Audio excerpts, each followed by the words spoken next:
All Welcome to right, this is exciting. CareLab. Thank you for So, having me. so we have a really wonderful guest here with us today. We have Chad Flores. We're very excited to have him. He is the director of spiritual services at Athena Wellness Consultants, and he is our guest today. Throughout the last 20 years, Chad's provided companionship, bereavement support, vigil sessions, and ceremonial services to over 1,000 patients as a hospice volunteer and a death doula. And he's here to talk with us today about this very interesting subject of death doulas and what they do. But before that, we've got to ask a silly question. We do, and I'm not ready to answer it, but go ahead. Okay, this one's not that bad. It's not that I'm on bad. pins and needles. Come on. Yeah, okay, it's not. No, this is a good one. So this is kind of a throwback to caregivers dilemma, actually, when I used to always ask people for like their favorite song that they would recommend to caregivers. So what is your like go-to song that you listen to, that you've been listening to right now when you need either like a pick-me-up or to feel motivated or just like to change your mood and like have a good time? Man, And you, I don't you think would she ask this mentioned at that a you got to go time when first, I've Chad. been audio booking it for so long. I spend over 3 hours in the car every day, so like it's like my second academy. So like, I audio book a lot. But right now, like EDM, I need like non-verbal based music just to help me move sort of emotion, consciousness, just to navigate through these different states that I occupy every day. So like non-verbal based music is a great way for me to just obviously higher rate, get that sort of adrenaline going, get Yes, the I body like it. flowing, you know. Brandy? Okay. I hate favorites questions, okay? So Yeah. let's just preface it with that. But I'm going to give Listen, you when the I answer asked because it, I'm a good sport. when I You asked said it, I what? was like, wait, Amelia, you don't have one because there's like 20,000 of them. Correct. Yeah, so Because I use music to modulate my mood. And so, same. like, my playlists are for the mood at the time, right? Mm-hmm. Or the mood I want to be in. So, picking one is hard, but I'm going to pick Made Away by Travis Green because no matter what is happening, when I listen to that, it gets me emotional and grateful for all the things God has done for me in my life. And so, it doesn't matter what kind of mood I'm in, that song always makes me feel that. So, I'm gonna give that as my answer. I love it. That's a good one. And same, I like music is how I modulate myself. So if I need to pick me up, I'll turn on a song. If I need to like calm down, I'll turn on a specific kind of music. Um, so I'll tell you, I went down a bit of a rabbit hole this morning uh, with like Spotify suggestions because it started when I was exercising this morning, and like the workout that I was doing, they played Freedom by oh gosh, it's not Beyonce. It's by, oh my gosh, I'm gonna have to go actually look at this. Is it the Rage Against the Michael, Machine version? no, listen, That's the there's a three of million mine. songs So, yeah. called Freedom too, so that's not helpful. It's the one from the guy from Wham. Oh goodness, yeah, that's beyond my Can't help you. territory. Can't Okay, help you. hold on. Google's gonna help me. Uh, Wham, pop duo, George Michael. Thank you. Freedom Okay. by George Michael, which is such a throwback. But I was like, this is a great song. So then I added that to my playlist. And then it took me down this other, like, this whole different tunnel of music. So I added like Kiss by Prince, which, by the way, if you need a pick me up, just listen to anything Prince, I Mm-hmm. think. Mm-hmm. Just turn on Prince, probably. I added, I don't know, I added a bunch of things, but I should stop answering this question now because I'm doing a terrible job. We're You learning a gave an Sorry, lot answer. about everyone. you right I now. did give an answer. Listen, the sad thing about it is I'm the one who asked the dang question. So you already knew what you're supposed to do, Correct. and you still continued. You And should I have gave yourself an out and said, like, what are your top 3 songs? yeah. Well, I think I would have screwed that one up too. But anyway, That's my final answer. Is just turn on anything Prince. It's a Perfect. good answer. It's a There you go. good answer. Okay. Mhm. Let's dig into the topic at hand here, though. Chad, Alright. thank you again for being here with us. Can you tell us what the heck is a death doula? Well, first off, I would just like to give a little praise your way. I've known you for quite some time, and so to see you go from trying to figure out how to set up marketing booths at events to having a podcast and a caregiver training service, I mean, the evolution has just been amazing to watch. So I'm super excited to share this space with Oh, you. thank you so much. Can I say, Chad, do you remember when I couldn't figure out how to post on social media? Chad actually taught me. He was like, no, you have to go here. And I'm like, what? What? Oh, like literally being able to create a post? Or like To be fair respond to to you, one, or technology it's exponentially quick these days. So a matter of years is like forever in tech age. So That's true. yes, yeah. we were I, trying to figure out how to make posts together when it was a new thing, but it has definitely evolved so quickly at this point that it seems ridiculous. But yes. humble beginnings, and look at Very. your success. You know what I'm saying? Yes. Thank you. Thank you very much, Chad. So to sort of snap back into the question, I would first like, if it's okay, one of the big things that we do as a doula is to honor, the people that we work with. And this opportunity for me is built on a number of different synchronicities. And one of those is the founder of Athena Wellness. Her name is Sandra Fendoni. And the whole genesis of her company is to honor her mom and dad. So I thought it would be, proper for me to at least spend just a brief moment to honor Carol and Chick Fendoni. Without them and without the opportunity that Sandra had to walk them through their end of life, she wouldn't have had the impetus to find me on LinkedIn and basically pluck me out and hire me professionally to do the death doula thing for her company. So I just wanted to honor her mom and dad, Carol and Chick Fendoni. My maternal grandmother, Beatrice Phillips, and my paternal grandmother, Rosa Banda Flores. They are all very important to who I am and why I'm here in this moment with you. So I just wanted to honor them. So at the core of what a death doula does is to figure out the best way to help a family and a person transitioning to honor their life and to advocate for their experience so that it can be as optimal as possible. The term sort of that we're familiar with is like a good death, but what does that really mean, right? So a lot of what we start off doing is trying to explore, where a family and where a patient is at. So it can be a variety of things. A death doula can be someone who sets up a sacred space. Like I have a friend that just does floral arrangements, but she likes the term of being a doula, right? You have people that will set up a space with like essential oils and just, LED candles. How do we make something sacred? And then you have someone like me that kind of goes a little bit deeper. But that's because I've spent 20 years doing it, and I think that one way to sort of contextualize it is to kind of figure out how I got started. It's kind of funny that we're here in Collin County, basically, and that's where I got my start. It was in community college, Collin County Community College, for all those that are familiar. I took a death and dying psychology class. And as often is the case, they offer some sort of project to get away from writing a final exam or a final essay or taking a final exam.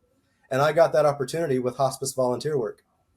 I could do 12 hours of patient support volunteer work, keep a journal, and then get out of that final assignment. And so that's what I did. And so eventually I ended up becoming a bereavement counselor and then ended up doing vigil support volunteer work, which is where you're sitting with someone that's imminent. And I was doing that for 20, 30 hours a week. So I did that for roughly 10 years. And so that the bulk of this experience comes from that time where I'm just, I'm not at the bars, like there's a lot going on with my family. Like my mom is sick, so I'm taking care of her. And so like my creative outlet, oddly enough, is this volunteer world. And so I was doing 20, 30 hours a week, you're just sitting in the moment, and I think that that's really kind of where the doula education is so important right now. I think a lot of us don't have enough exposure to understand what to do, how to even to reflect, on our own mortality. And so really what a doula is doing is trying to help someone and their family process real time, oftentimes within a very short frame of time. what's going on. Um, I could keep kind of going into that, but I wanted to see if maybe that sparked a question. That way I'm not just sort of dominating the space here. Listen, I have all kinds of questions. And I thank you for taking us all the way to the beginning of like how you came to here, because it wasn't just like a see a job posting and was like, oh, I think I want to do that, And so my question is, I've been in healthcare for almost 20 years, and I'm only just now hearing the term death doula in the past few years. Hmm. And because you've been volunteering and working in hospice and in this space for such a long time, is the term death doula new and a new kind of discipline, or is it that it's just being repackaged that way, or I just didn't ever hear about it? Um, tell us a little bit more about that. Well, just yeah, I mean it is having a sort of cultural resurgence right now, and I think that's Mm-hmm. because it's showing up in different pop culture television shows.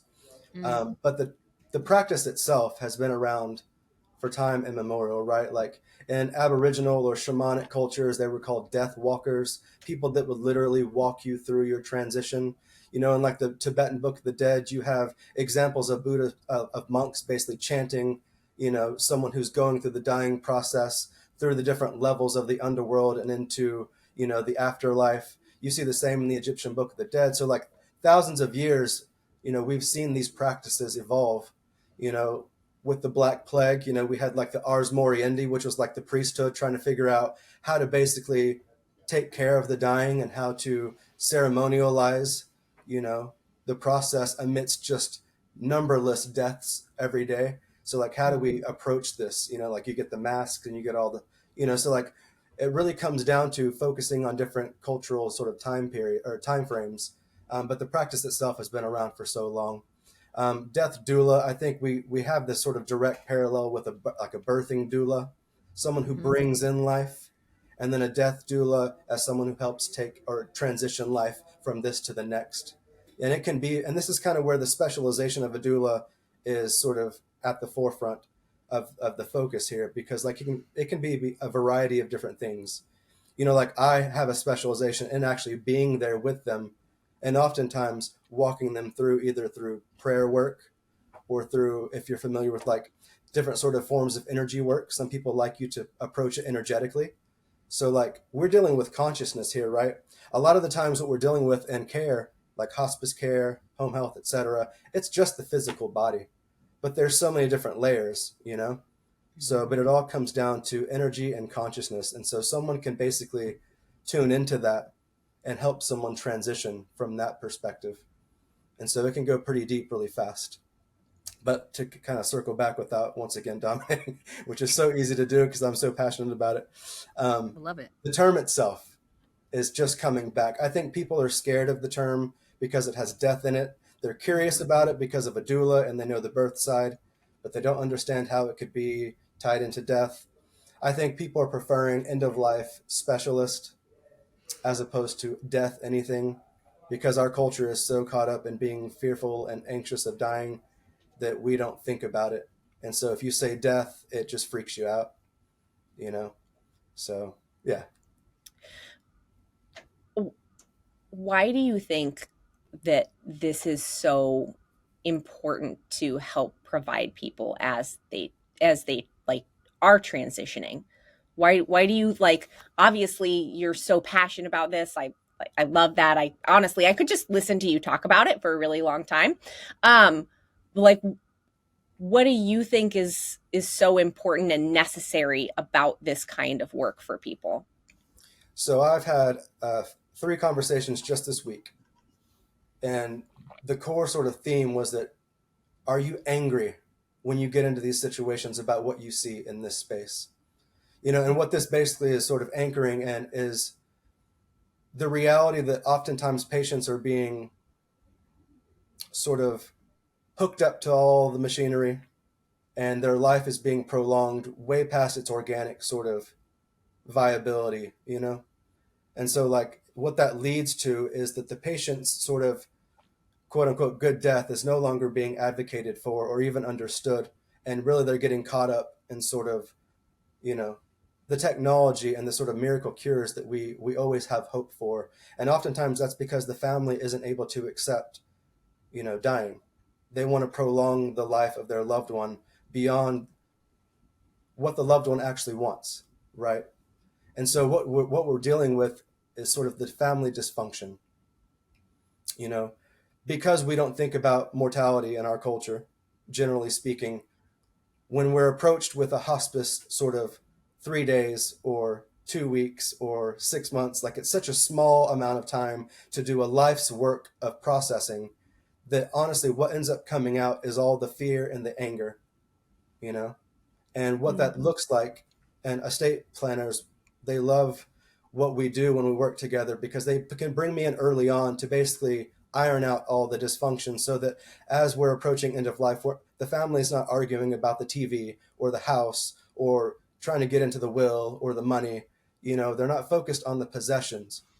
And to kind of circle back to Sandra Fendoni, like, she was having a hard time at the beginning because she realized in her processing, her parents had basically all their life had been sort of, contextualized into possessions and material things, and not much honor or time had been spent processing their life and the meaning that they created. And so what we end up having is families that haven't expressed what was meaningful about their loved one. They haven't said the things. They haven't even had time to process what it means. And so what that looks like post death is the grieving process is that much more sort of intense for them, because they have all the sort of regrets. If I could have had clarity of mind, I would have known to express this. I would have said or done this. And so the role of a death doula is to come in and basically facilitate that as early as possible. Part of what I do is I'm also a death coach, like a life coach, right? So like, you bring me in, and oftentimes we can do this without a terminal illness. Like, if you're keen to just think about this in your 20s, let's do it. I think the sooner the better, because what we're trying to do is optimize the space for that when you are passing, everyone is harmonious.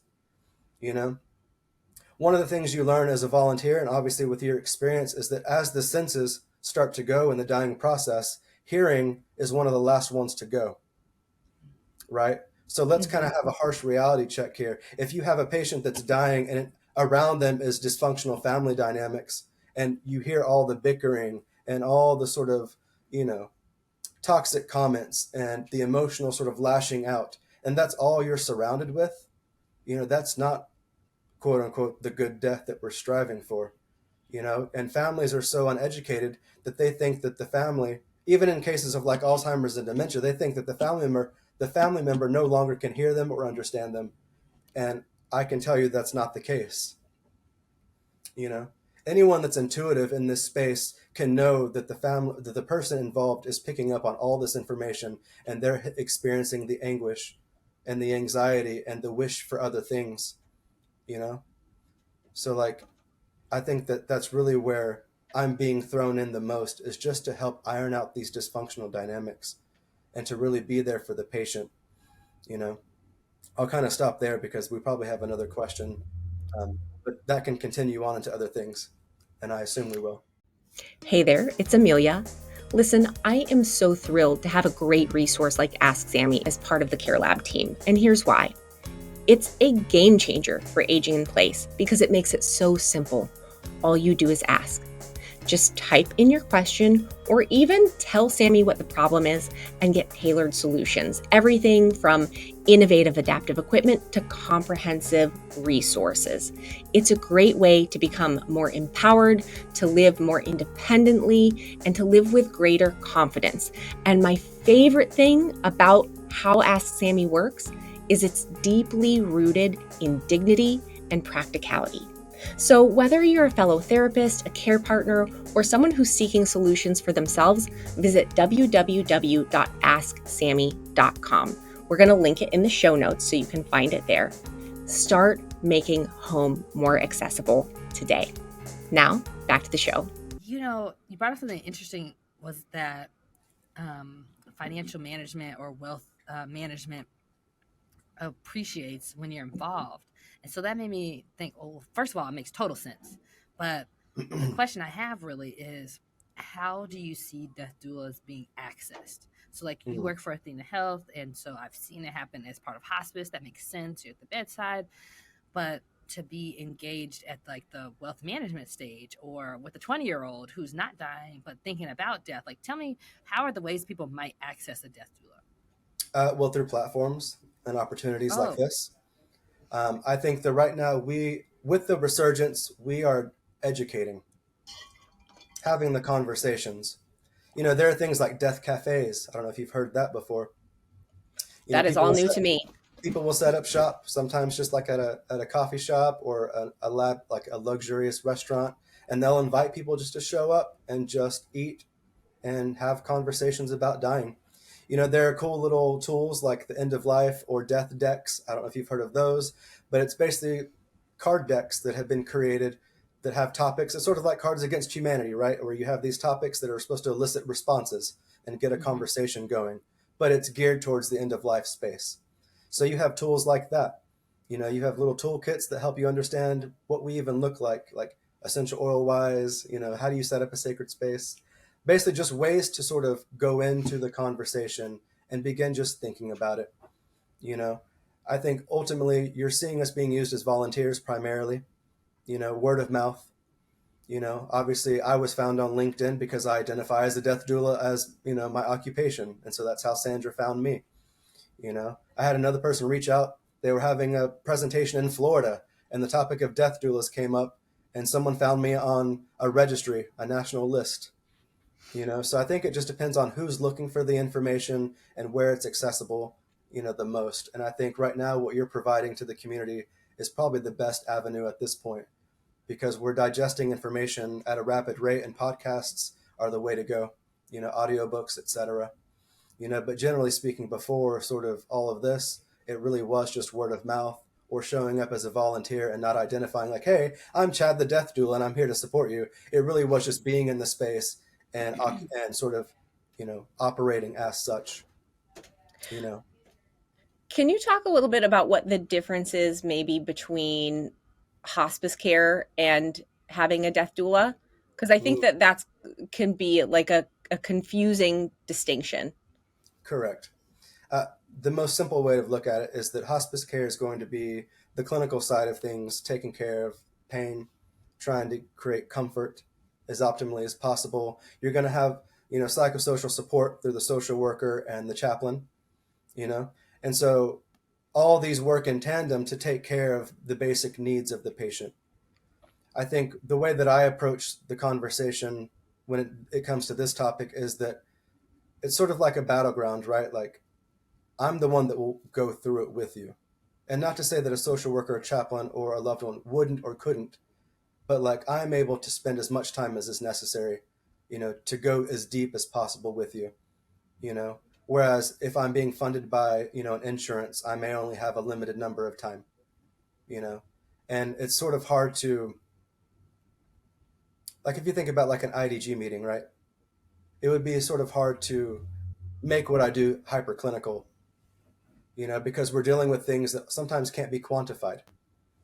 Like if I'm helping a patient that is nonverbal and my body has been fine tuned enough to pick up on pain cues or to know emotional cues of what they're going through, it's going to sound like the most woo woo kind of stuff to someone who's a materialist sort of science, person. Like they're dealing simply with the mechanics of the physical body, and when it stops functioning, that's the moment of death. Consciousness no longer exists. Like there's no more sort of spiritual component to it. It's just time of death. It's done. You know. Whereas someone from my background that's working with energy and consciousness primarily, you understand that there's something that's transitioning and that still is lingering around that can be worked with post death, right? And so I think that if I've had the conversation with the patient and their family to know where their leanings are, then you know how to approach it, from a spiritual perspective. If they're Christian and they had certain archangelic sort of, beliefs and sort of leanings, then we know how to set up a sacred space to help guide their spirit or their soul into their next life based on that framework, and that's something that's just deeper and a little bit more extended than what you might get in a hospice setting, but I think that optimally that we work in tandem. I've had experiences where hospice volunteer coordinators or even hospice organizations are kind of scared about working with a doula Or maybe they've had a death doula come in and just try to do too much, just a little extra, right? It's sort of like the Reiki healer that wants to announce that I'm a Reiki healer in every context and can I do Reiki work on you? Sometimes you just need to be there and just operate as whatever you identify with without trying to interject it into a conversation because it's unknown, So like knowing how to operate, I think is the best way to work with a hospice group. But I've also had instances where I've had hospice groups have to have emergency IDG meetings to figure out whether or not it's cool for me to come back because I've helped expedite, a death. And they were worried about census numbers.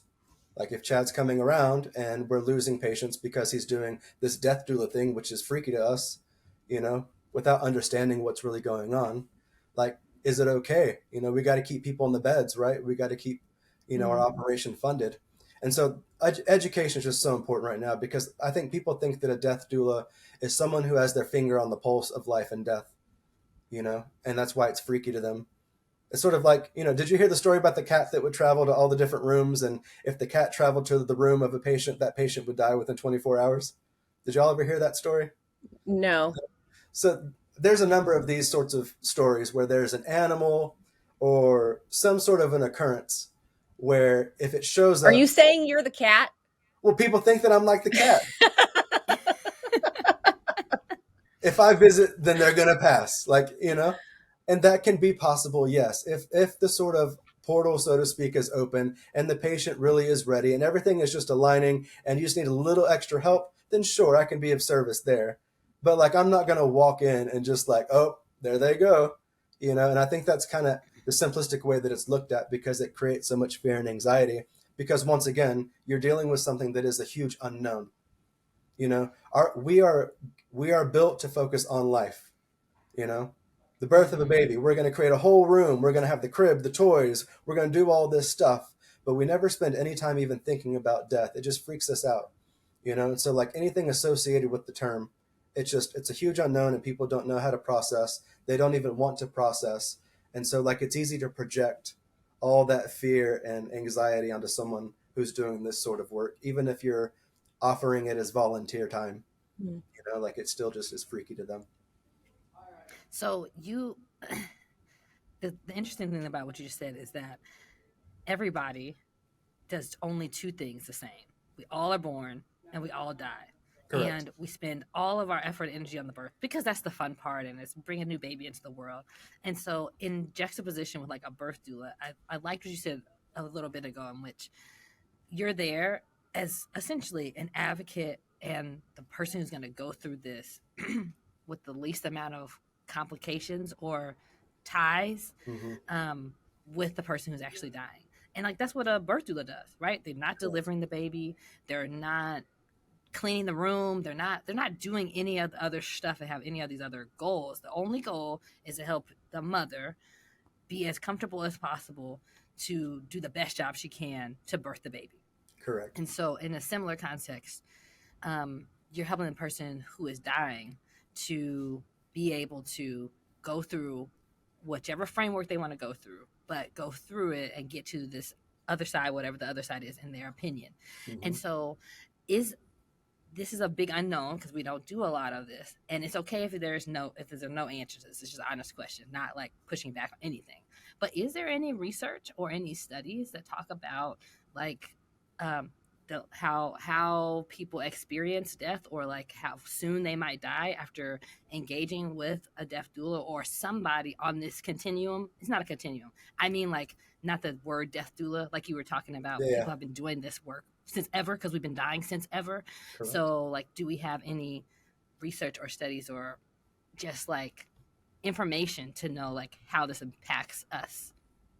Well, I think so. There are huge rabbit holes on YouTube right now, and a lot of people are very sort of fixated on NDEs or near-death experiences or even out-of-body experiences. And obviously, we have a lot of literature coming out about people that say they've died or had moments of sort of near-death experience where they went to these like either hell or heaven or hell and came back and basically tell you the landscapes. But like we have so much literature on, at least clinically speaking, research-oriented literature on out-of-body experiences and near-death experiences. Even with the sort of, the resurgence of like psychedelics right now, Like a lot of research has been done on DMT and what happens to people, during those experiences. And the sort of connecting point there is that, the brain produces DMT organically, and it's known to basically, at the time of death, your brain basically just, in a sense, shoots out all this DMT into your mind. And so What's DMT? it's basically like a psychedelic, Okay. so like it's basically helping it, in a sense, it's creating a landscape of sort of conscious awareness that exists outside of the body. Mm. And I'm trying to understand how to explain it simply for people that don't understand. I would look into that. So Rick Strassman is one of the primary researchers into that, and basically it ties into the dying experience because we basically are flooded with all of this sort of information as we are going through the process of transitioning from our physical body into our sort of conscious oriented spiritual body, depending on your framework, right? And so like that sort of in between, that limbo state is really what we're getting a lot of findings into right now with that sort of research. But once again, I mentioned like the Tibetan and the Egyptian Book of the Dead. There's a lot of people that have spent time researching these sort of different modalities of what happens and how can we help navigate it, But the NDE research literature, I think, is the most interesting, because you're having these people that are experiencing being on like a surgeon's table, and they're able to basically come out of their body and look down on the surgery itself as if like from a security camera in the corner of the room, and coming back to conscious awareness of hyper like awareness of the specifics of their surgery that they wouldn't have known under anesthesia, right? And so like that's just a simple example of what it looks like. But like you have all this wild sort of like, how did they know this if they were under, or how did they know this if they were clinically dead for 3 minutes? Like what happened? And so there's a huge body of just different anecdotal sort of evidence about what happens. And so you juxtapose that with all the research that like a Rick Strassman has done. It just seems like there's so much that can be done in this space. But from a death doula, like what we're doing is we're sitting in those moments. And that's why I think it's important for us to really focus on what we're experiencing.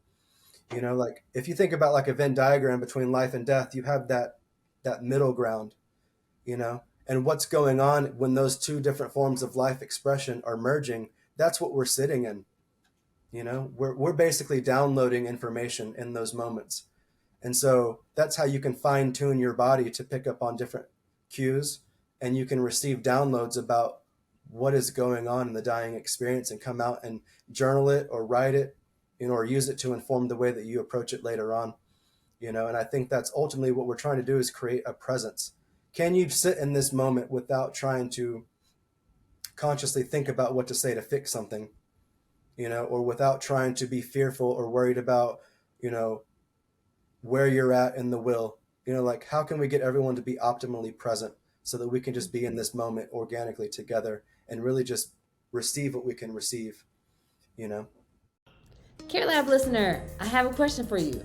If someone you love needed a caregiver, what qualities would you want that caregiver to have? You probably want them to be reliable, trustworthy, kind, maybe just a generally dependable and good person, right? Second question, would you also want them to be trained? I'm gonna guess the answer is a definite yes. Okay, third and final question for you. Do you think it matters who gives that training? Like, is it cool if it's just in your body, or would you want that person to be a qualified expert? Assuming you do, in fact, love this person who needs a caregiver, you probably want the expert, right? Well, that's what Higher Standards Caregiver Training does. Higher Standards Caregiver Training provides 100% occupational therapist-led training for caregivers. Caregivers get taught everything from gold standard foundational skills for transfers and daily living tasks, all the way up to how to deal with specific diseases and injuries.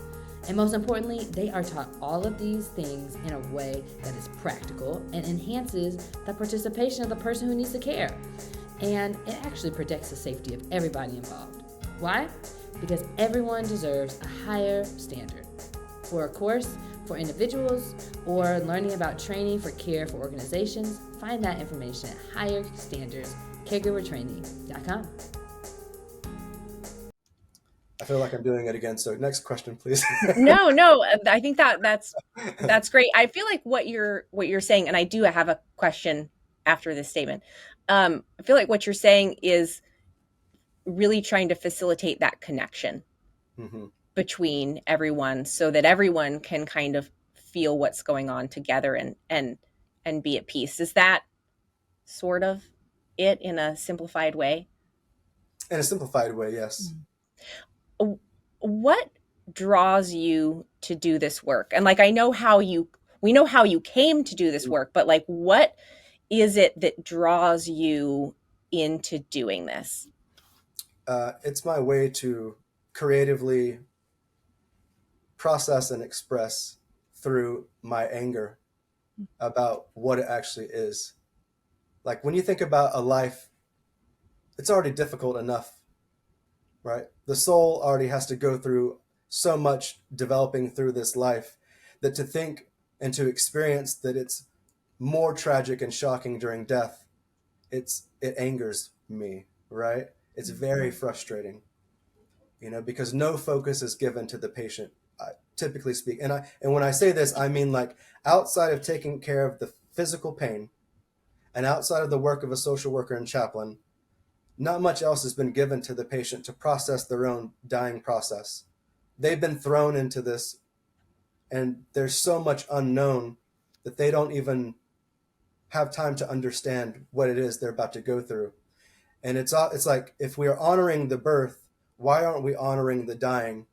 And I think that most of us have a belief system in the West that gives us an afterlife experience, right? And I think that a lot of the time, and this is what we experience, is that oftentimes we just believe something because it's a story that we've been told to believe. And if we haven't had a spiritual experience that anchors us in the reality of that belief system, when we're thrown into this unknown, we are scared because like every story breaks down. If we've identified with our physical body and that starts to disintegrate in the dying process, and then we have unprocessed intellectual, emotional, spiritual content, and no one's there to really help walk us through that, like the dying experience is oftentimes just it's not pleasant, and until the final moment where you see the peace, right? But like you think about all the suffering that's condensed into this very small frame of time of a dying process, like you just watch someone unnecessarily suffer, and it's because there's not been enough prep work for them in their own lives and not enough actual quality time and depth of work with them while they're going through it, you know and so like this is kind of what I mean, like when you think about a patient that has a family that is so caught up in arguing with each other, and when they're sitting there in that space, that's what they're focused on, and that's what the patient is soaking up. We kind of go back to like a baby will soak up what the parents do around it, right? And that's kind of how it picks up its cues. So like let's apply that to dying. When you've gone nonverbal and you're basically just sitting there, your experience is being saturated with what's surrounding you. And if you're in a hospital setting, which is super sterile and clinical, and you're surrounded by family that's bickering and arguing and they're just stressed, you're picking up on all that. It's not pleasant, you know and you can't communicate what it is you want. Like, hey, I want you to tell me you love me again and tell me why this was meaningful. Hey, I wish I could tell you this, but I can't. Just I want you just to be here with me. They can't say that anymore, right? Or even when they are able to verbalize it, they can say that, but a family member can't necessarily be present to provide that because they're so caught up in their own processing, you know so like that's why I'm angry, because I know it can be different. And this ties into personal experience, obviously, because I've had family members that I've been with where I just knew that it wasn't optimal. And when I first started volunteering, I was in skilled nursing facilities where oftentimes no friends or family were coming because the patient was completely alone. Yeah. And to even see the sort of abuse is a strong word, but to see the way that patients were handled and neglected in their care by the nurses or aides at the facilities that were often underfunded, and the patients were just another person on the route, on the sort of on the route, like the way they were, it was just so unnerving. And I was very angry that that would be the case. And I never realized that those realities existed, so I think that if I trace it back, the core of it was really just when I saw that the first time, I made it my sort of core mission to try to do what I could to be there with the dying, to at least offer some form of comfort. Even if that's just sitting there, holding their hand and just praying with them, just sitting there watching The Price is Right with them, whatever it is, just offering my time and my presence, and trying to sort of saturate a space with nurturing, compassion, love, all the stuff, right? And make that the environment, as opposed to an environment that's filled with all the stuff that we kind of just went over, which is unfortunately more often the case. Even when the best wishes and intentions are there by a family or by a nursing team or whatever the case may be, oftentimes the patient is just left to sit in these sorts of spaces.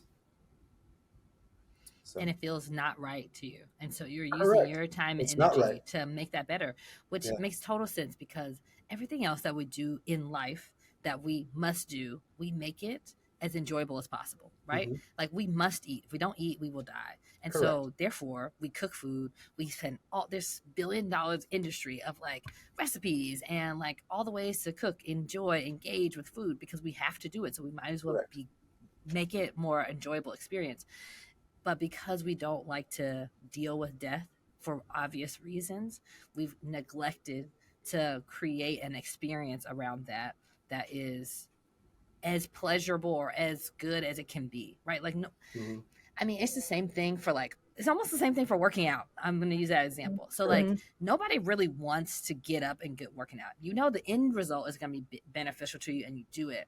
But the act of like working really hard and make your body work really hard is not necessarily pleasant, but we do all these other things around it in order to make it feel better and to make it enjoyable. You do it in a group, you get new clothes to do it, you do it on a beach because you think it's nice to watch and look and do, even though it's hard. But we have completely neglected to do that for death. Even though it's hard, we should still be managing it and trying to make it as pleasurable or as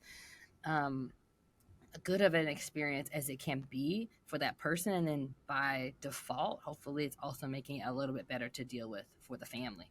Correct. And I'm just curious, why are we scared of death? Like, where did that come from? Why? And so I think that that's also the part of it, is that why are we scared of it? We say we have this belief system. Why are we scared? I think that's really interesting. I've wondered that often myself, honestly, Chad, like,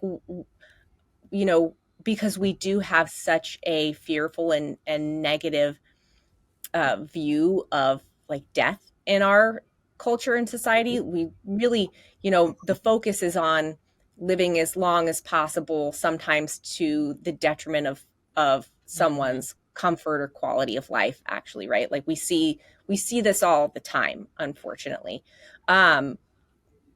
The only thing that I can come up with in my attempt to answer the question is that at some point death became so removed from the process of our regular lives. Like, it moved out of homes and into hospitals, where it was sort of like sterilized and made more clinical. And again, like, listen, folks, I am not an expert on what I'm talking about here. I'm literally talking as just like another person who has thought about these things. For all of us, please. Yes. Yeah. Like, I'm just a person who's thought about these things. But like, at some point, I mean, there was for probably most of our history, like, people passed in their homes with their loved ones, and it was a more, I'm guessing, normalized experience because it was something that we saw, right? Now, when someone passes, you might go most of your life without actually being there when someone passes. And so not only is it not present in front of us in a more kind of normalized way, it makes it much, much more scary because the unknown is scary. And, I think that the unknown is like the number one fear of anyone. Why don't you want to ride the roller coaster? Because I don't know what's going to happen. Why don't you want to speak publicly? Because I'm afraid that it won't go well, right? I just don't know. Why are you nervous on your first day of school as a kid? Because you're not sure, right? And so when we have no exposure to it, I think it just becomes scarier for us. I think I agree with the second part of what you're saying the most. I think it's the unknown Mm. because okay, if you think about a baby, right, and you say I'm not going to argue in front of my kids or in front of my baby because that's probably not good for them, even though they can't tell me that they don't like when mom and daddy are arguing, right? But what you can see is that they are happier and they babble more and they come around you more because you are doing other things, right? You do get some experience about like, oh, I did this and this happened, but we don't get that with death, right? So like we have a death doula there or we have argument there. What happened to that person? Like we Mm-hmm. don't get that backwards feedback of like, oh, that was helpful. And so now I'm getting reinforced to continue doing it. And so we don't have that. And Correct. because there's so many different belief systems and it's just so unknown to us because nobody's coming back to tell us, okay, this was beneficial and this was not beneficial, Mm-hmm. that it just puts us in this state of like, I don't want to have to even deal with it. Mm-hmm. Plus, you're losing the person, right? We talk about like how important connection is. And so even if what they experience on the other side, like I come from a Christian background and faith, and so I believe after we leave here, it's going to be better. But Mm-hmm. that is better for them. It's not better for me. I still lost my loved one, right? They're not Mm-hmm. here with me right now. And so because we don't want to lose that connection, that also makes it a thing that we don't want to have to deal with, I think. And then we push it away even further. And now we've clinicalized it and made it so that Mm-hmm. it's something that we want to be as disconnected from as we can be. Yeah, it's hard to reorient our focus when we're so fixated on the physical. Like our whole identity typically is tied into our physicality. But oftentimes we say that we ascribe to belief that we have a soul and a spirit that is eternal. And when we die, we will go into this eternal sort of landscape where all of us are still together and connected. And so, like, I think really it is having to come to terms with the disintegration of the physical identity. Like, if I'm no longer physically embodied in this reality, do I still exist? You know? And so there's that sort of dissonance there between like spiritually, we believe, yes, we are eternal, we are connected infinitely through love and through our, as you mentioned, Christ, we're connected through these different ways, and so like the fear, I think, is just when the physical body, like we have to come to terms with that. Like, do we still Mm-hmm. exist if we're not physically, in a sense, embodied? Or, and it's hard, you know? And I think that's really like, if you haven't, and that's kind of what I was meaning about the earlier comment, if you haven't had a spiritual experience that anchors you Mm-hmm. to give you a sense of certainty about what happens when you die, like it's hard. And so, like, the best way to prepare is to talk about it and to process it as soon as possible, whenever you have time. Like, it doesn't take a lot of time, really. It can, but like oftentimes as a death coach, that's what we're providing. Physically speaking, how would you like to be cared for? Where would you like to be? Do you want to be at home?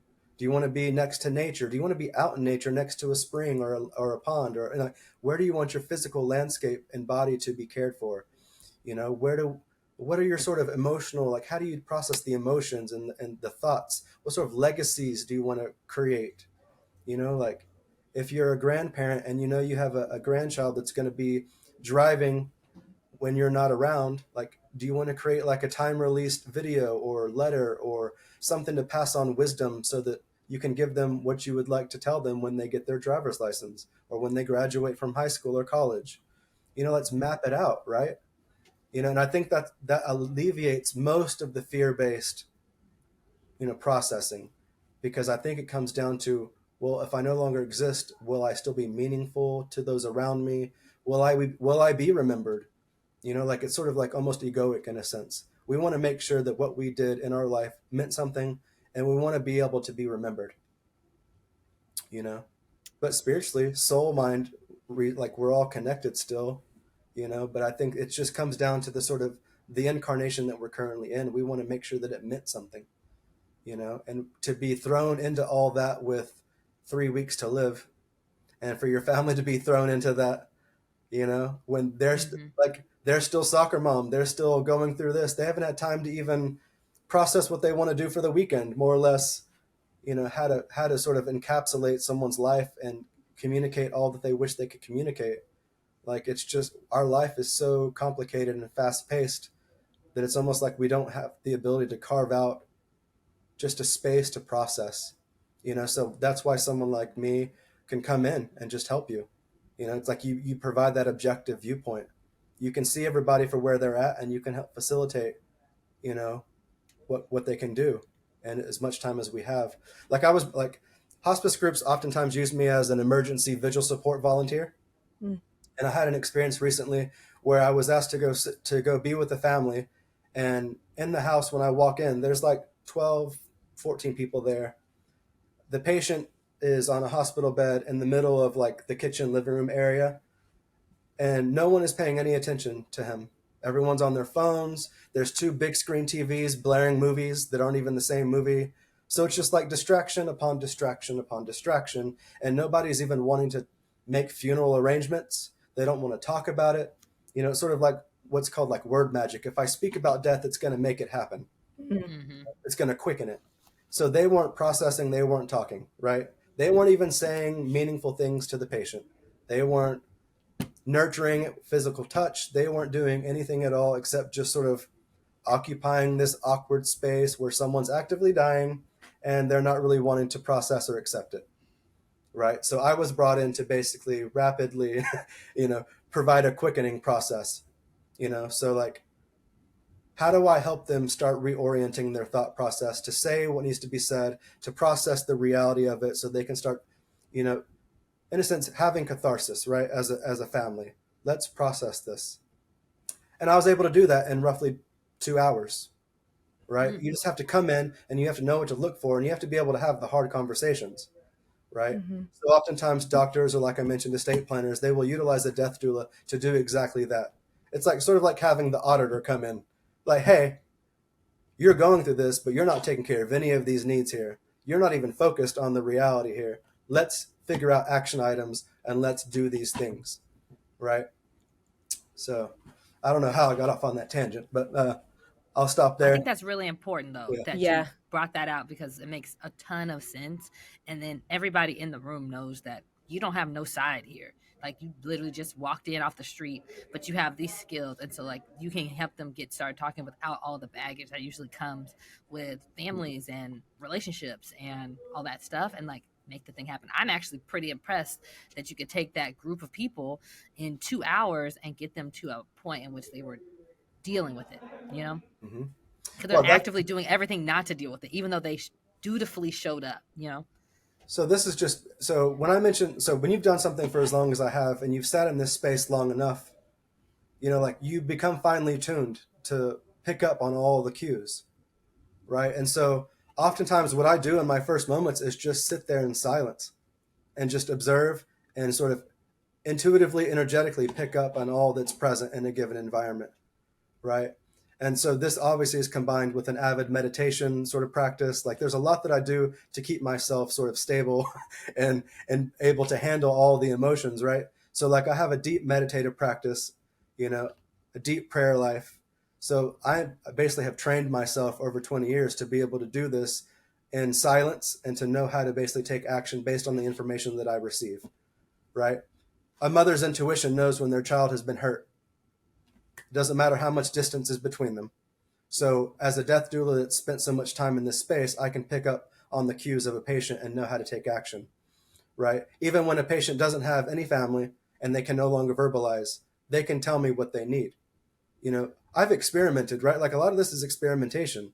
It's completely like unknown, right? But you can ask a patient, and you may have experience, right? Like you can ask a patient what they need, and if you're intuitive and receptive enough, you can pick up on what they're telling you they need, right?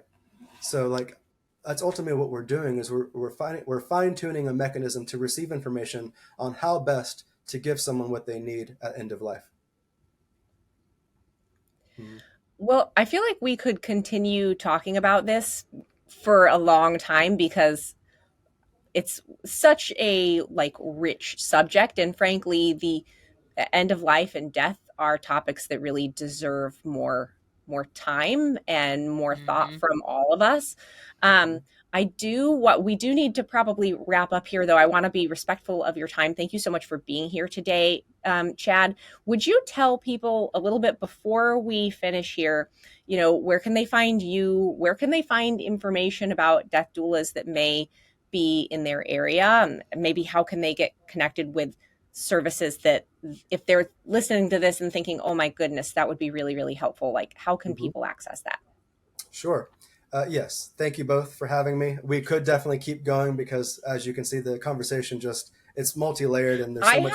I have at least 5 more questions, I but mean, we'll be here for 3 hours. I still So feel like I haven't even clarified anything. Like there's so much more we could talk about. But yes, no, you can find me on LinkedIn primarily. That's where I get most of my connection points. People reach out for information. I'm happy to guide you on how to become a death doula, where to find doulas. I would go to the National End of Life Doula Association website, where there is a list of everyone who is a National End of Life doula, obviously throughout the United States. I would look into, like, the university, I think it's Vermont, has a university course on being a death doula. You have like the Conscious Dying Institute based out of Boulder, Colorado. You even have like the IAP Career College that Mark Cuban helped fund or started. I forget exactly what happened there, but they have an end of life doula certification, which is honestly where I got one of my certifications. Inexpensive, etc. A lot of the certifications are in depth and they require thousands of dollars. But really, what they're doing there is they're walking you through processing your own end of life process, so that you take on a terminal illness or like a diagnosis and you're like, I have this much time to live. Here's what I need to map out to make sure I have my good death. And you do that as a practicum. So typically that's what you're paying the thousands of dollars for. But if you just want the education, go to like an IAP college. There's a variety of other death doula sort of programs out there. But if you need any guidance at all, find me on LinkedIn, Chad Flores. I'll help guide you. If you need to volunteer, if you want someone to come sit with you, I'm there for that as well. But I just love being in the conversation, so thank you for having me. There's so much more that is not my specialty that could be talked about, academically, clinically, but I'm happy to have shared at least what I have in my experience base, and I just appreciate that you've had me here. Well, thank you again so much for joining us. We really appreciate it. Thank you. Yeah, thanks for coming. Let's do it again. For sure. And dear listener and or viewer, if you enjoyed this episode, you made it all the way to the end, then please take a moment here to leave us a review, like, and subscribe. These are the best ways to make sure that other people who would benefit from hearing the information that we share right here on CareLab can get that information. Until then, we will see you next time right here on CareLab. Bye. Thank you. Bye. Bye.